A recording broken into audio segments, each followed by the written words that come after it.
Para passar de fase em jogos de 2 dimensões, bastava quase sempre correr para a direita até achar uma porta de saída, uma bandeira ou uma placa. Mas com a chegada de mundos tridimensionais, o desafio já não era mais o mesmo. A solução dependia de uma mudança de foco. No lugar de alcançar a saída, o importante então era recolher moedas, peças de quebra-cabeças, pedras preciosas e um monte de outros objetos. Foi assim que nasceram os Collectathons, que sairiam de moda pouco depois.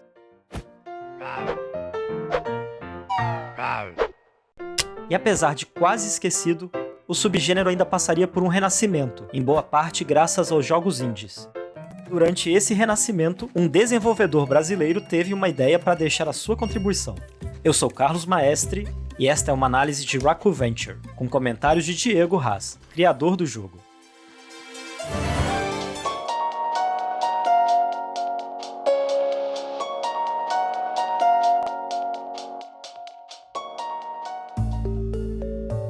Quem vê o carismático Guaxinim por fases coloridas pode se lembrar tanto de títulos clássicos como de outros mais recentes. E é nessa pegada híbrida entre antigo e novo que Raku Venture se define como jogo de plataforma. A começar pela história, que é bem simples e está aí para justificar os colecionáveis. Sua premissa é mais ou menos assim. O equilíbrio ideal entre harmonia e caos é regido por um jogo de xadrez místico que pertence a Raku. Mas a gangue mal intencionada de tatus tatuados espalhou suas peças e campos de tabuleiro mundo afora. Dessa forma, cabe aos jogadores controlar o Guardião Guaxinim por quase 20 fases para recuperar peças de xadrez, campos de tabuleiro, muitas roupas, bolhas de ar para mergulho, além de descobrir mais um monte de objetos escondidos. Curioso sobre o desenvolvimento, eu conversei com Diego Haas, o criador de Raku Venture. Aproveitei para começar perguntando quais foram suas referências e em qual resultado ele queria chegar. A maior referência é o Mario 3D World mesmo, que foi com ele que eu tive essa vontade, sabe, de falar, puta, cara, precisa de um jogo, precisa ter um jogo assim, né? Eu queria fazer um jogo que resgatasse um pouco aquele negócio, aquele sentimento que a gente tinha quando a gente jogava o Nintendo 64, Banjo-Kazooie e tal, que é aquele mundo mais lúdico, sabe? Aquele negócio mais diversão por diversão mesmo, né? Que é uma característica muito da Nintendo, né? Dos jogos da Nintendo. Dá pra perceber muito bem que diversão por diversão fez parte da filosofia criativa de Raku Venture. Os controles, em geral, respondem bem e são simples, sem necessidade de combinar botões. O Guaxinim corre, pula, pega objetos e os arremessa. E vai ser lançando mão desses recursos que os jogadores devem investigar situações novas para entender como avançar. Segundo Diego, criar as fases foi a etapa mais demorada de todo o projeto, mas ele revela sua regra básica. Toda a fase está dividida em 3 momentos. Um de exploração, um de batalha contra inimigos e outro de puzzle. Nem sempre nessa ordem. E esses momentos estão aí para criar dinâmicas diferentes para quem está jogando. Você vai testando, muda, testa de novo, muda, até ele ficar assim redondinho. Porque eu tinha na minha mente que essas fases elas precisavam ter um fluxo que fosse intuitivo para o jogador, para poder falar, ó, você tem que vir por aqui para fazer essas coisas. Só que ele não pode perceber que você está pegando ele pela mão e levando. Como eu acompanhava alguns streamers testando o jogo, na época de teste, assim, na época que estava em desenvolvimento, então eu vi algumas coisas, tipo esses comentários mesmo. Eu passei aqui 3 vezes e eu não tinha visto isso. Pô, esse negócio estava debaixo do meu nariz e eu não tinha enxergado. Ou então o cara tá jogando e o chat tá falando pro cara, olha aquilo ali, você passou, olha ali. E valeu a pena todo aquele trabalho que eu investi, todo aquele tempo investido para poder fazer o fluxo funcionar. No geral, tô satisfeito com o resultado. O fluxo, aliás, funcionou tão bem que o level design é o ponto forte de Raku Venture. Mas avançar no jogo requer peças de xadrez para abrir novos caminhos. Por isso, explorar é essencial para obter as recompensas, sejam elas peças, sejam elas outros objetos. O primeiro elemento deste fluxo, a exploração, envolve superar um curso de obstáculos para bisbilhotar todos os cantinhos. Serão muitos saltos, pisos invisíveis, espinhos e todo tipo de armadilha. Às vezes, Raku tem que mergulhar para chegar a uma caverna submersa, ou até mesmo seguir um desvio pelo caminho. Ainda explorando, encontramos personagens carismáticos que habitam Verta, como Astuto Penácio, um urubu com jeito de bicheiro e responsável por uma loteria muito suspeita. É bem verdade que suas apostas vêm a calhar. Ou quem sabe ainda no melhor estilo Banjo-Kazooie, vamos recolher abóboras perdidas na névoa só porque o espantalho pediu. Acontece que nem tudo se resolve só vasculhando. O segundo elemento do fluxo são os quebra-cabeças, um traço marcante dos jogos de plataforma 3D. Diferentes combinações de botões elevam plataformas e mudam os locais acessíveis. As cores sugerem o ingrediente que você deve encontrar. O que será que falta nessa mistura? E parte da solução é entender como voltar com esse ingrediente. Tem também as grades com limite de tempo, e às vezes elas exigem novas habilidades. Ou ainda parcerias inusitadas como o Pombo Pro. Em algumas sessões do jogo, alternamos entre Pombo e Guaxinim para coordenadamente abrir passagem. Esses trechos são curtos, mas controlar a ave é uma mudança bem-vinda de ritmo. É bater as asas para voar adiante, sem deixar o cansaço bater. E por fim, o fluxo de combate com inimigos. Os inimigos vêm em várias formas e tamanhos, por isso vencer cada variante requer estratégias diferentes. Se só um pulo não fizer nada, ainda dá para jogar um cogumelo explosivo. A não ser que a gente esteja falando, claro, de um dos chefes. Vale lembrar que você sempre tem a chance de ignorá-los, mas, se o fizer, pode ser que algum segredo acabe ficando para trás. Mesmo que você se afaste da saída da fase, qualquer que seja a rota escolhida, todos os caminhos levam a alguma recompensa. O meu foco era que a pessoa ela se divertisse jogando e que ela fosse recompensada pela curiosidade, sabe? Ela fosse recompensada pelo esforço que ela está fazendo. Se ela sai de um caminho que é padrão e ela pensa assim, se eu for aqui, tipo, eu queria que isso tivesse uma recompensa, sabe? Eu não queria que fosse à toa. Quando eu via alguém fazendo streaming do jogo, né, na época de desenvolvimento, que às vezes a pessoa ia para algum lugar, aí eu falava, putz, cara, precisa de uma recompensa aí. Aí eu já fazia uma anotação, já fazia uma melhoria. É legal, sabe? Você ter esse feedback do jogador falar assim, e se eu fizer tal coisa? E ele tem uma recompensa por aquela coisa, né? Então você começa a condicionar o jogador a fazer mais vezes, né? Você começa a estimular o jogador a ser mais curioso, a explorar mais, a investigar mais e tentar mais coisas diferentes, né? Eu não queria ter tutoriais, eu queria que o jogo fosse um jogo que a pessoa realmente tivesse uma descoberta, ele entendesse o que está fazendo. Que era o que eu queria trazer um pouquinho daquela essência do Mario, do primeiro Mario. Que os primeiros Mario lá, você pega a primeira fase, ela é isso, você tem um pulo que não te mata, aí depois você tem um pulo que tem um abismo, então você já aprendeu a pular, então você não vai cair no abismo agora.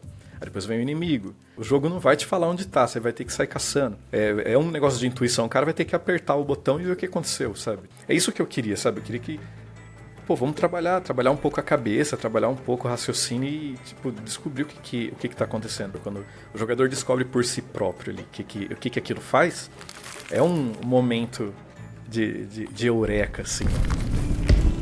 Com uma pitada de exploração e seus obstáculos, um pouco de combate e alguns quebra-cabeças, deu para perceber a evolução no traçado dos mundos, que fica cada vez mais coerente no decorrer da aventura. Como eu fiquei curioso sobre o processo criativo de um desenvolvedor solo, perguntei se ele se lembrava quais foram a primeira e a última fases terminadas. A primeira fase que eu terminei foi a fase número 1-2, que é a segunda fase do jogo lá. Ela foi a fase teste de tudo, assim, onde eu testei um monte de coisa, né? Até coisa que depois também já foi excluída da fase, mas, você vai testando, quebra-cabeça, interação de pegar objeto, tal, mecânicas, inclusive nadar, né? Parte de água e tal. E a última fase foi aquela do chefe, que desde o começo do jogo eu sabia que eu queria fazer uma fase da batalha final, ela tinha que ser diferente. Ela tinha que ser um negócio meio épico, assim.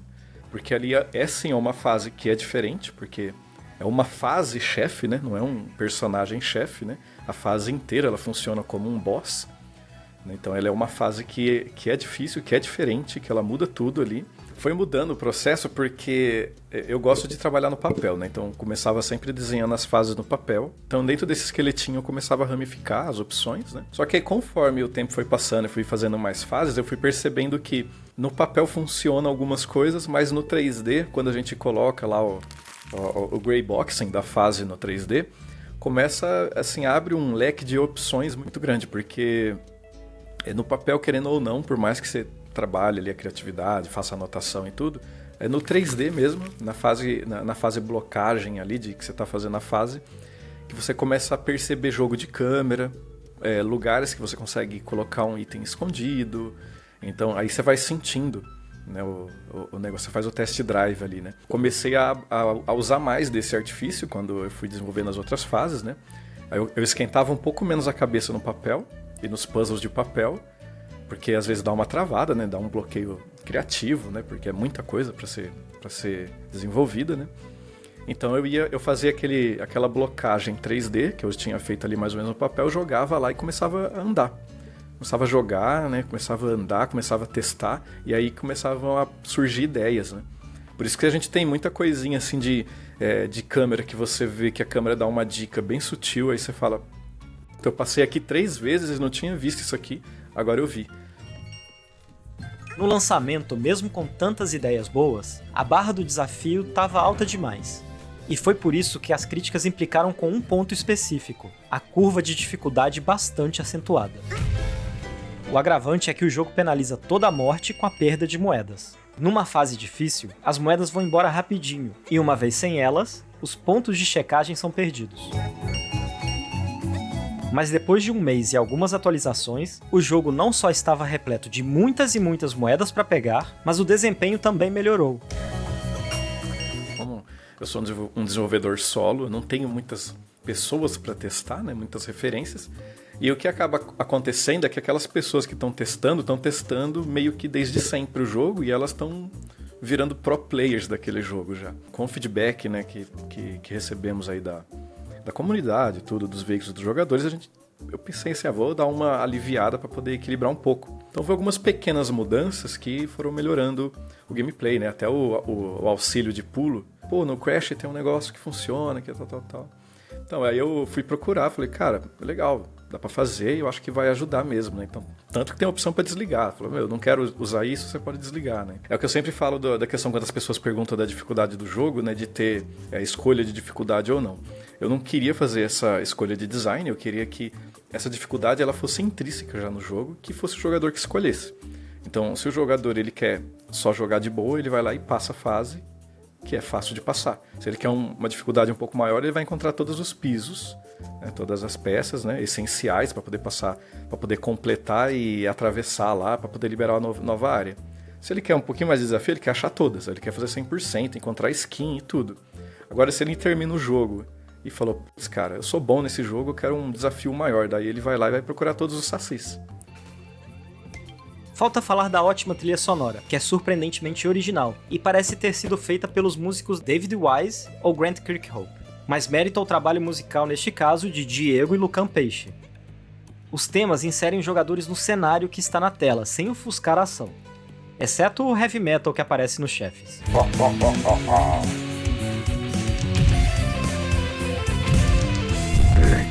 Diego comentou que tinha vontade de fazer tudo no jogo, mas deixou o plano megalomaníaco de lado para orientar o processo criativo de Lucan. E aí conheci ele para poder divulgar o jogo e tudo, e por um acaso eu vi que ele era músico, aí eu vi uma música que ele fez no canal dele, que eu falei, cara, é isso tá legal. Um cara super gente boa, super competente e tudo, talentoso. Por um acaso, né, do destino, a gente compartilhava das mesmas referências, né, de música de jogo. Na maior parte do tempo eu passava para ele o que seria, né? Quando eu tinha material, eu mandava para ele vídeo ou mandava um jogo, uma build para ele, só para ele testar lá. Até nas fases finais, por exemplo, eu já sabia como é que elas seriam, então eu fazia algum esboço, mandava alguma referência para ele. E era um negócio muito louco, porque eu catava assim, uns heavy metal industrial, junto com uma música do Donkey Kong e falava, cara, é isso daqui, ó. E aí ele ia montando lá e a gente foi ajustando, né? Eu gostei muito de Raku Venture, um jogo que é divertido antes de ser difícil, e resgata a sensação dos jogos de plataforma 3D de recolher objetos sem compromisso. Mas a mera existência de Raku Venture com essa ótima qualidade de um trabalho quase solo é um evento a ser celebrado, com peso extra por ter sido feito no Brasil. E por isso, o preço atual de R$50 é muito simbólico.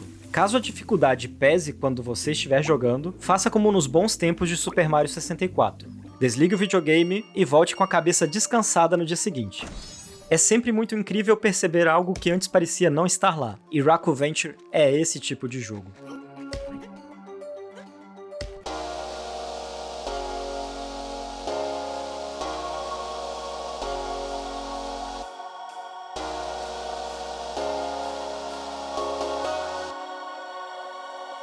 Eu fiz um TCC que era baseado no processo de desenvolvimento de jogos eletrônicos, e depois que eu comecei a trabalhar com a publicidade, eu comecei a ter um pouquinho mais assim de iniciativa de começar a fazer algumas gamificações, alguns trabalhos, alguma interação, um e-mail marketing que tivesse um flash para você interagir. Naquela época que o flash era a ferramenta aí de ouro da internet, né? Só que aí depois eu entrei para um estúdio e havia uma demanda de fazer jogos para eventos. E eu já estava com a mentalidade cada vez mais de fazer jogo. Eu estava decidido assim que eu queria fazer jogo. Foi quando eu comecei a fazer o Raku Venture. Quando eu coloquei ele em acesso antecipado, em 2018, tanto o visual dele estava diferente, quanto a jogabilidade, velocidade.